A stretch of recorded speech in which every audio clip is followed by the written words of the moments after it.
Debra BDO ADO অফিসে বিক্ষোভ মিছিল। পশ্চিম মেদিনীপুর জেলার ডেবরা ব্লকে 6 দফা দাবিতে সিপিআইএম এর পক্ষ থেকে ডেবরা বিডিও এডিও অফিসে বিক্ষোভ প্রদর্শন করা হয়। দাবিগুলো হলো আইন অনুযায়ী বাতিল হওয়া সকল ভোটারকে তাদের নাম বাতিলের কারণ জানাতে হবে এবং 2 নম্বর হলো প্রতিটি ব্লকে একটি করে ট্রাইব্যুনাল গঠন করতে হবে।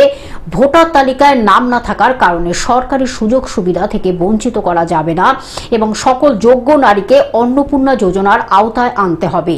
বর্ষায় ক্ষতিগ্রস্তদের ক্ষতিপূরণ দিতে হবে এবং স্যারের কালোবাজারি বন্ধ করতে হবে। পশ্চিম মেদিনীপুর থেকে কল্যাণ মণ্ডলের রিপোর্ট, গ্লোব নিউজ।